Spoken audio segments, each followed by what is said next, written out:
农民作家钟铁明为生年为台湾文学奉献心力，以写的如是对乡土的热爱、对农民的关怀，未记录的台湾农业的变迁，有非常强的农民写实文学的风格。韩国以过神忙打造的总理府纪念馆，唔单止收藏亚巴的文学创作，而还落实体熟悉同保存台湾圈台、乡台作家的资料，希望民众如了解到乡土文化之谜。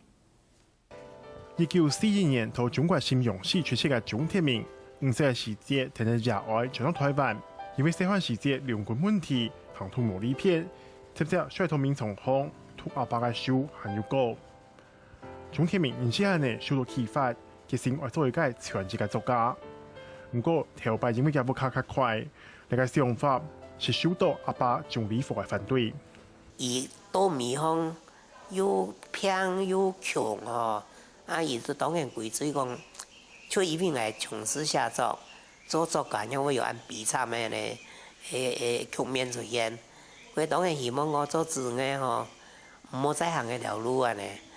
热爱文学嘅钟铁明，台师大毕业了后，上到故乡到旗门高中做过文先生。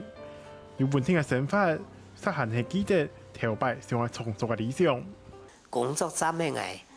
清太半的時間，純的精神力量下做嘅時，就變成客串啦吼，變成業餘作家啊吼。佢嘅50年嘅寫作人生度作品，做係對鄉土嘅統寫，既唔係農民，但是寫嘅都係台灣農民嘅故事。而永雄嘅春天，有揭下嘅黃昏，300公傳奇嚟到另外一本作品。文史書記寫嘅都係客家農莊農民挺真實嘅生活。雖然作品未多，但是都係鐘鐵明10萬年來對農莊嘅觀察，當中沒有對農業政策嘅批判。寫農業嘅政策，土地嘅變化，農民嘅變化，全部其實默默嘅關心啲嘅東西。所以鐵明將來文學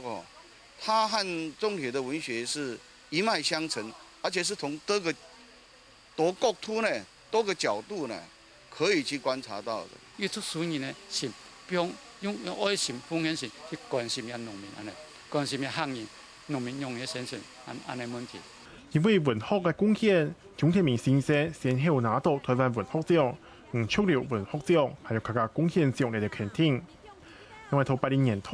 佢同鍾小靜、葉錫濤、李喬嘅文學家籌辦鐘理府紀念館，佢係典藏台灣作家嘅手稿作品，嚟3萬嘅推動鄉土文學。佢哋下個性呢，未留本意文解，深度嘅思念還有唔判得。客家新聞。